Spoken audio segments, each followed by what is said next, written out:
The conference room on the 45th floor of the Manhattan skyscraper fell into shocked silence as Victoria Whitmore recoiled from the extended hand like she'd been offered a dead rat, her perfectly manicured fingers clutching her Italian leather portfolio against her chest while her face twisted with barely concealed revulsion. "I don't shake hands," she announced loudly, her voice cutting through the quiet like a knife. "Severe germaphobe. I'm sure someone of your background would understand the importance of hygiene." The insult landed exactly as she'd intended it, and the man standing before her with his hand still extended felt every pair of eyes in the room turn toward him to gauge his reaction. He was Marcus Thompson, impeccably dressed in a charcoal Tom Ford suit that probably cost more than most people's monthly rent, his dark brown skin contrasting sharply with the crisp white shirt, and something flickered across his intelligent eyes that wasn't anger or even hurt, but something far more dangerous.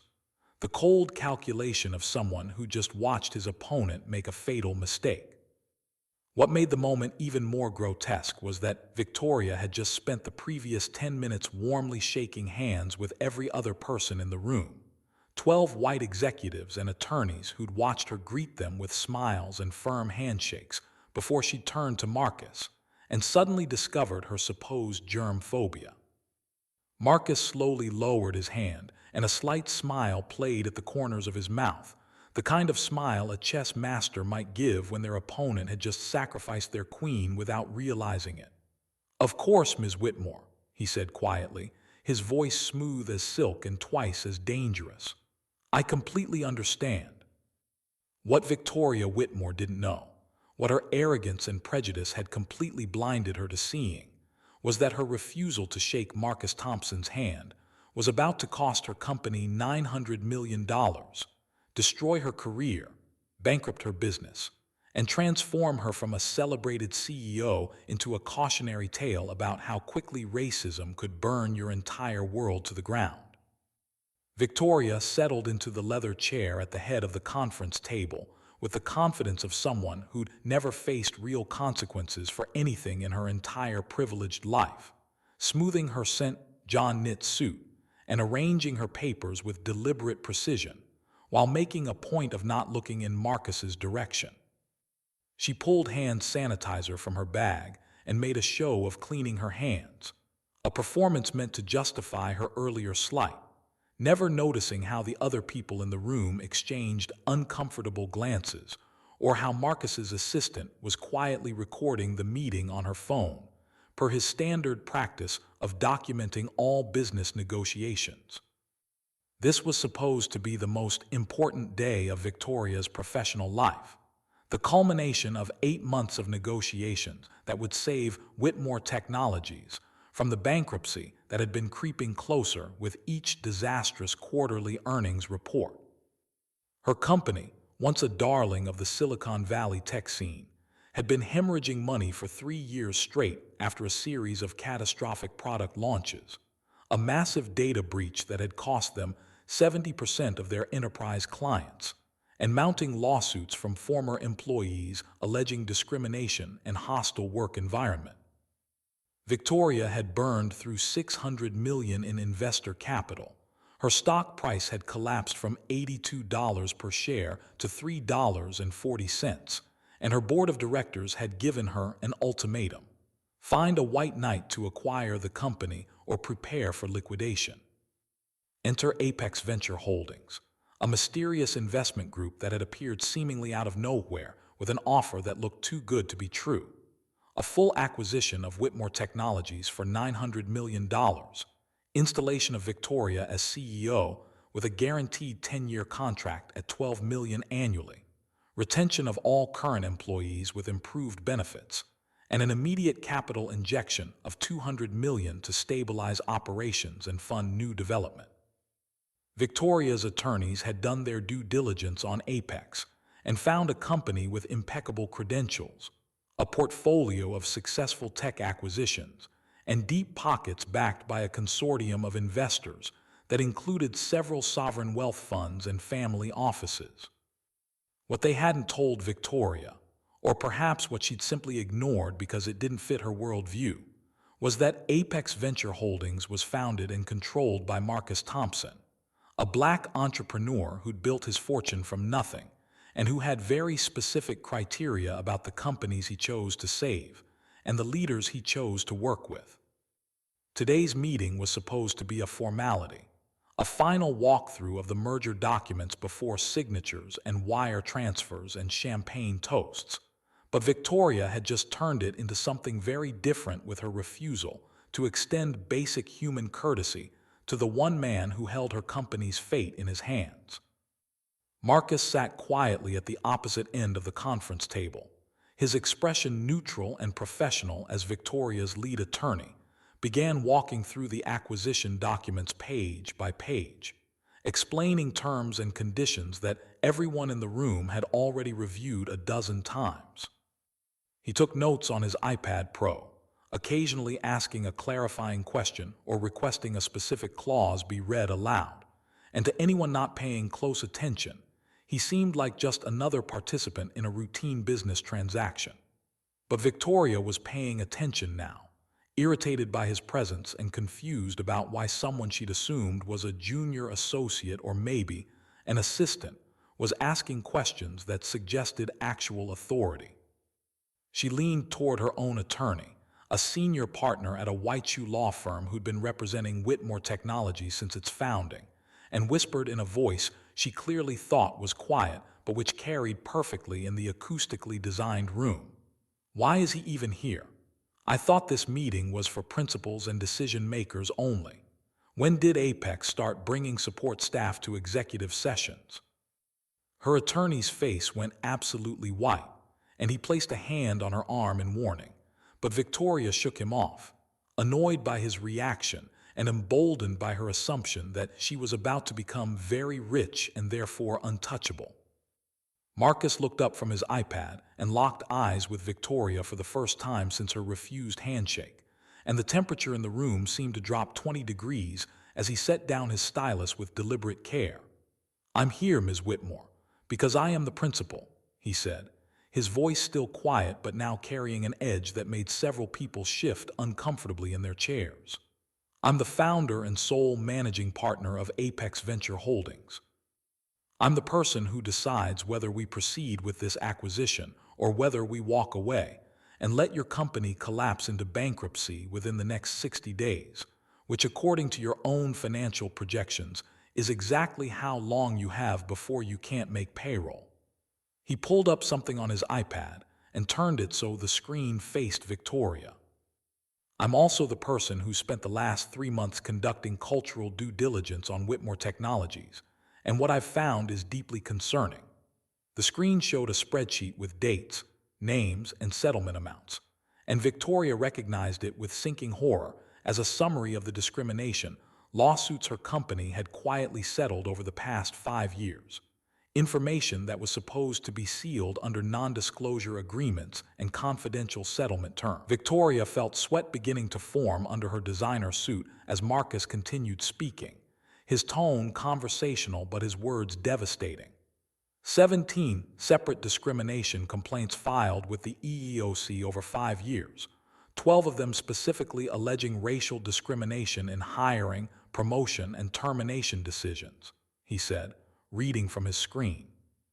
"Your company settled all of them with NDAs and monetary payments totaling $8.3 million, which you've classified as general legal expenses in your SEC filings rather than discrimination settlements. Your executive team is 100% white. Your board of directors is 11 white men and 1 white woman. And according to your own HR data, which I obtained through discovery, 92% of your technical staff is white or Asian, while 100% of your janitorial and facilities staff is black or Latino. When black candidates do get hired into technical roles, they're terminated within 18 months at a rate of 73% compared to 21% for white employees in similar positions." He looked directly at Victoria. "And you personally have been named in 4 separate discrimination complaints, including one from a black female senior engineer who alleged you told her she was too aggressive. and didn't fit the company culture, despite having performance reviews that exceeded all her peers. The room had gone completely silent except for the soft hum of the HVAC system, and Victoria could feel everyone staring at her, judging her, watching her careful constructed image crumble in real time. Her attorney tried to intervene, stammering something about isolated incidents and disgruntled employees, and how these matters had all been resolved to everyone's satisfaction, but Marcus cut him off with a raised hand. "I'm not interested in legal spin," he said flatly. "I'm interested in the truth, and the truth is that Whitmore Technologies has a culture problem that starts at the top. The question I've been asking myself for the past 3 months is whether that culture problem can be fixed with new leadership and investment, or whether it's so embedded in the company's DNA that the only ethical choice is to let the company fail and allow the talent to find better opportunities elsewhere." He stood slowly, gathering his iPad and papers and the other Apex representatives. Victoria now noticed they included 2 black women, an Asian man, and a Latino attorney, began following his lead. "Your behavior in this room today, Ms. Whitmore, refusing to shake my hand while greeting everyone else warmly, assuming I was support staff rather than the CEO, making comments about my presence here, has answered that question definitively." Victoria shot to her feet, panic finally breaking through her facade of control, and her voice came out higher and sharper than she intended. "This is ridiculous," she said, trying to regain authority over a situation that was rapidly spiraling beyond her control. "You're going to walk away from a $900 million deal because I didn't shake your hand. We have a binding letter of intent. My attorneys will sue for specific performance, and you'll end up paying even more than the acquisition price." Marcus turned to look at her, and his expression was colder than anything she'd ever seen in another human being.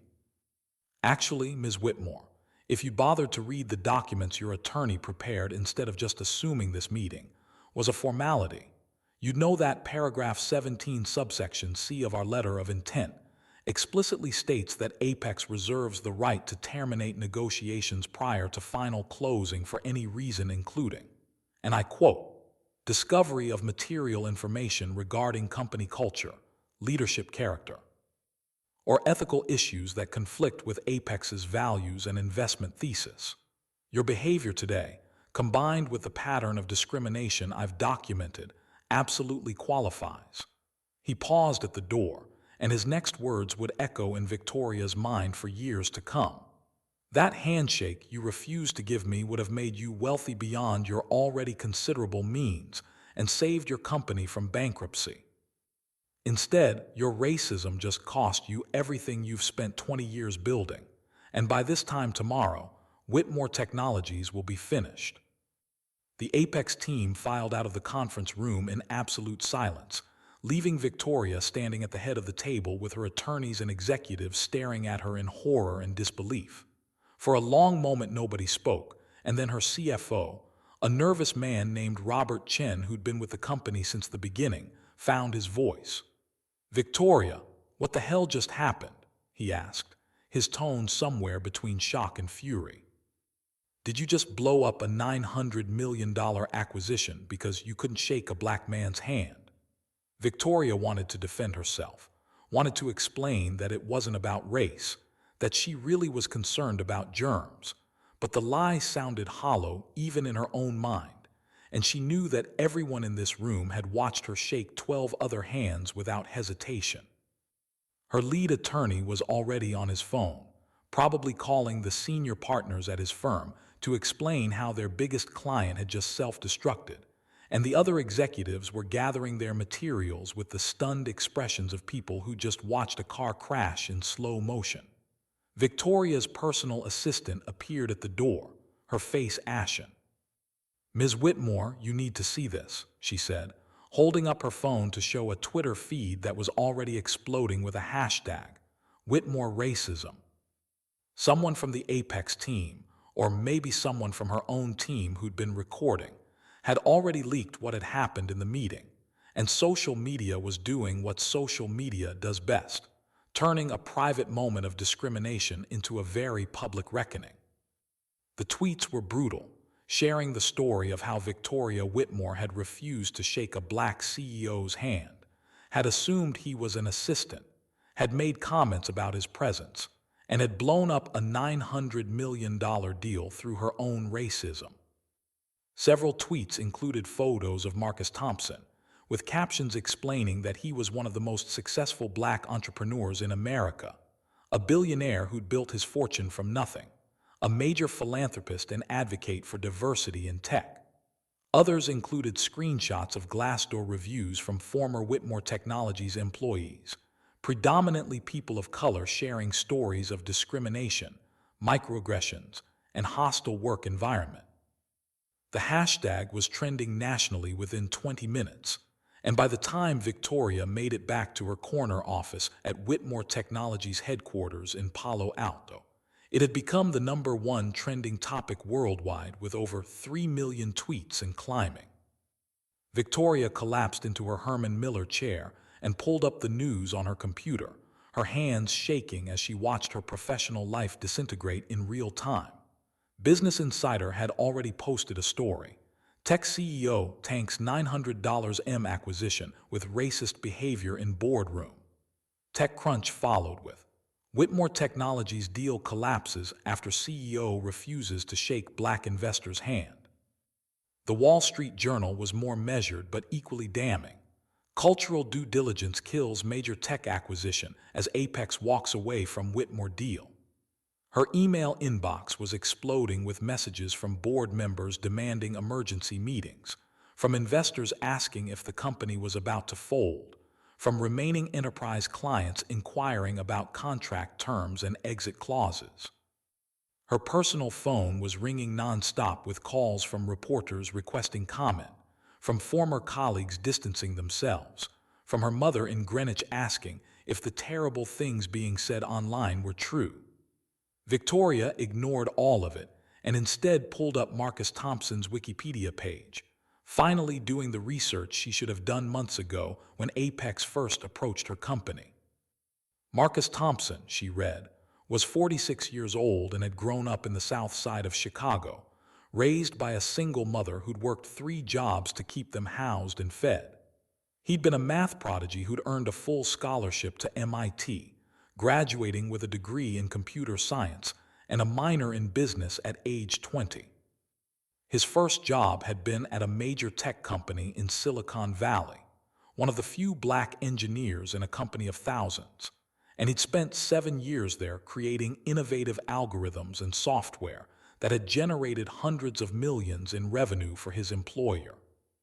But Marcus had watched as white colleagues with half his experience and a fraction of his pats got promoted to senior positions, while he was repeatedly told he wasn't ready for leadership or didn't fit the management profile. The final insult had come when Marcus presented a revolutionary machine learning algorithm to his department head, only to watch a white junior developer get credit for his work and receive a promotion and substantial bonus based on Marcus's stolen innovation. Marcus had quit, sued for discrimination and intellectual property theft, and won a settlement of $60 million plus the rights to his algorithm, which he then licensed to multiple companies and used as the foundation to build Apex Venture Holdings. Over the next 2 decades, Marcus had built Apex into one of the most successful venture capital and private equity firms in America, specializing in acquiring struggling tech companies, transforming their cultures, and making them profitable through innovation and genuine diversity.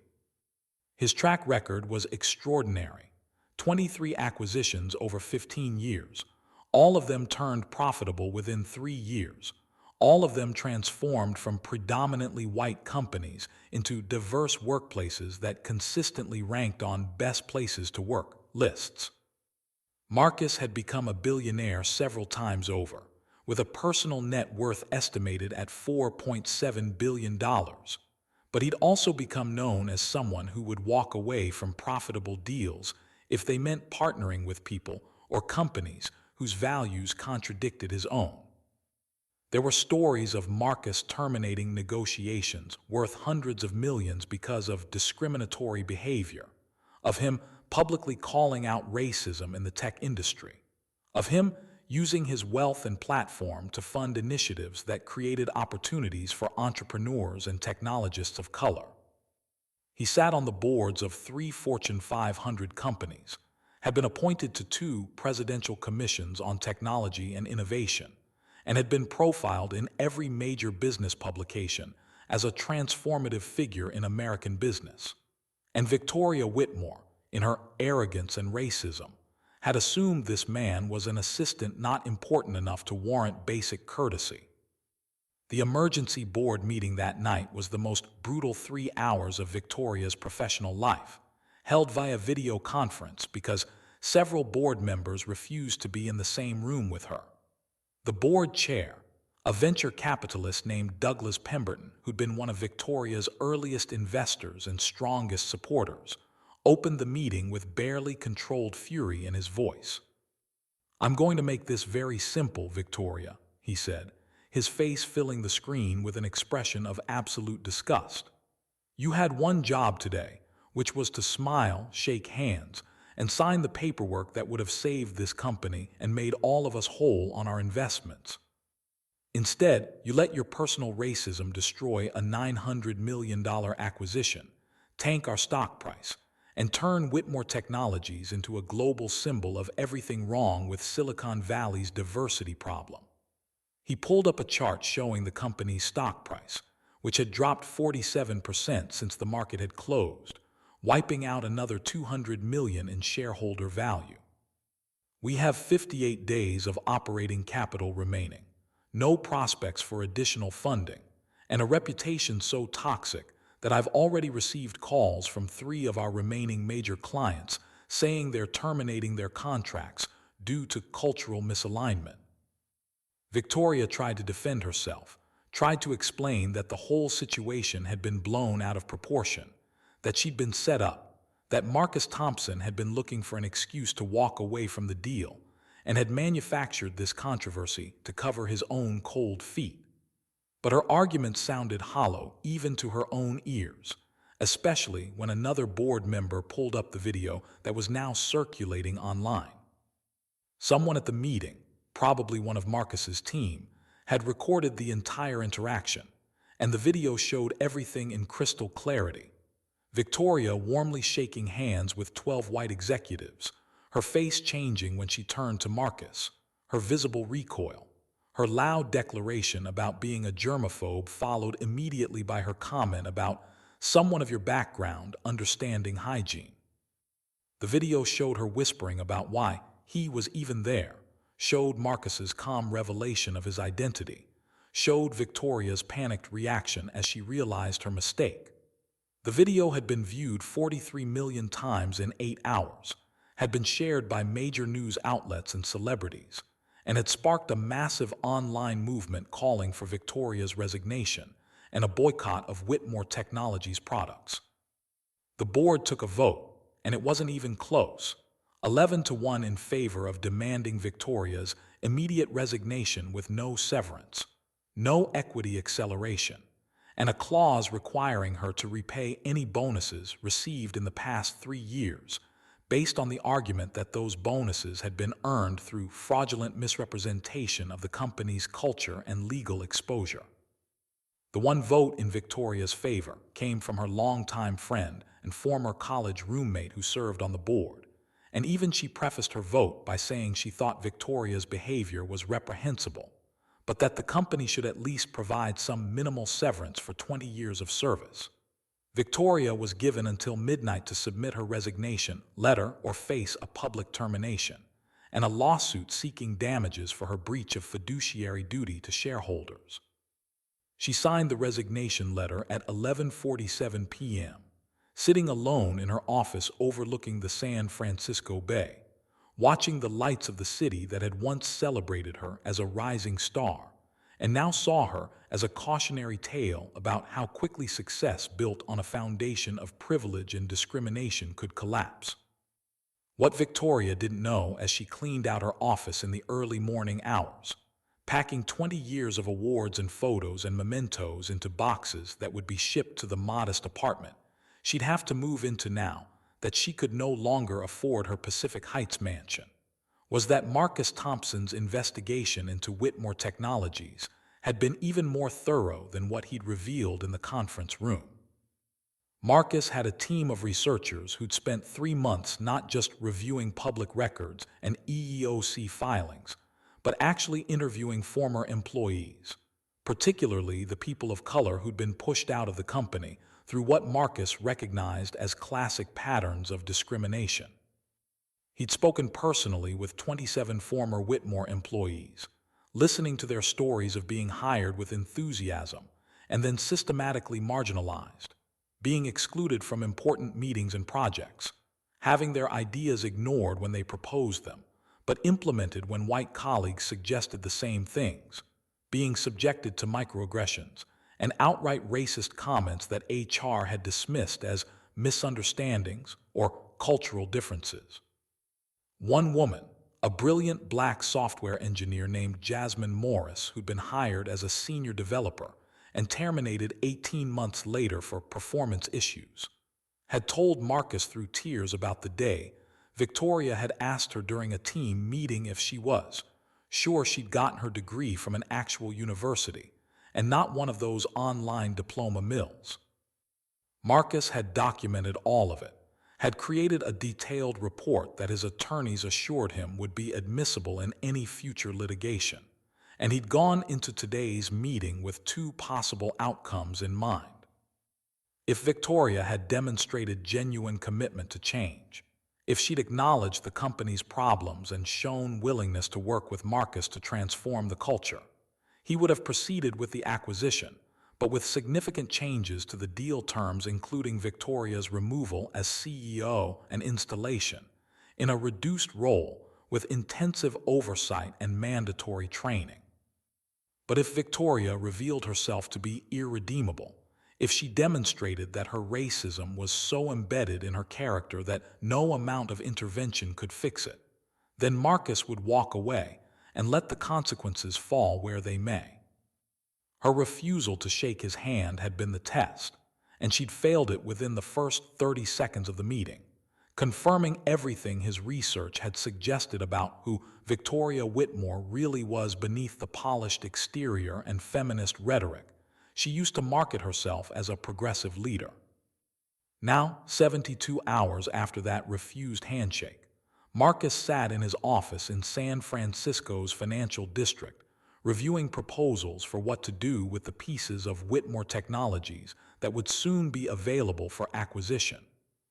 The company had filed for Chapter 11 bankruptcy protection that morning after its largest remaining client, a Fortune 100 financial services company, had terminated a contract worth $120 million annually, citing the viral video and concerns about being associated with a company that had such documented problems with discrimination. The bankruptcy filing had been inevitable once Apex walked away, and Marcus knew that within 60 days there would be a court-supervised auction of Whitmore's assets, including some genuinely innovative technology and patents that had value even if the company culture was toxic. Marcus was planning to bid on specific assets, particularly a machine learning platform that one of Whitmore's few remaining engineers of color had actually developed. And if he won the auction, he'd offer jobs to the people who'd created real value at Whitmore while being systematically undervalued and underpaid. It would be a different kind of acquisition than the one he'd originally planned, buying pieces rather than the whole, but it would achieve the same end goal of preserving innovation while eliminating the discriminatory culture that had poisoned the organization. His phone buzzed with a call from his mother in Chicago, and Marcus smiled as he answered, because she'd been following the news coverage and had called 3 times already to tell him how proud she was that he'd walked away on principle even though it had cost him a deal he'd spent months negotiating. "Baby, I just saw you on CNN," she said, her voice warm with pride and love. "They're calling you a hero for standing up to that racist woman, and I want you to know your father would have been so proud of the man you've become." Marcus felt tears prick his eyes at the mention of his father, who died when Marcus was 12, A black man who'd never made it past high school, but who taught his son that dignity and self-respect were worth more than money or status. "I didn't do anything heroic, Mama," he said quietly. "I just refused to do business with someone who couldn't see past the color of my skin, same as you taught me when I was a kid. You always said never to let anyone make you feel small, and I wasn't about to let Victoria Whitmore treat me like I didn't matter just because she had something I wanted." His mother laughed, that rich, beautiful sound that had sustained Marcus through the hardest moments of his life. "That's exactly right, baby. And now the whole world knows what happens when people let their racism get in the way of good business. That woman lost almost $1 billion because she thought she was better than you. And I'd say that's about the most expensive lesson in humility anyone's ever had to learn." The media coverage of what became known as the handshake heard round Silicon Valley continued for weeks, spawning think pieces about racism in tech, discrimination in corporate America, and the importance of cultural due diligence in mergers and acquisitions. Harvard Business School developed a case study around the incident, using it to teach future executives about the business costs of discrimination and the importance of authentic rather than performative diversity initiatives. Congressional committees held hearings about tech industry discrimination, with several former Whitmore employees testifying about their experiences and calling for stronger enforcement of anti-discrimination laws. Marcus was invited to testify, and he used the platform to advocate for mandatory disclosure of discrimination settlements, independent audits of hiring and promotion practices, and criminal penalties for executives who deliberately fostered discriminatory cultures. His testimony was passionate and personal, sharing his own experiences of discrimination early in his career and explaining how those experiences had shaped his commitment to building companies where talent was recognized regardless of skin color.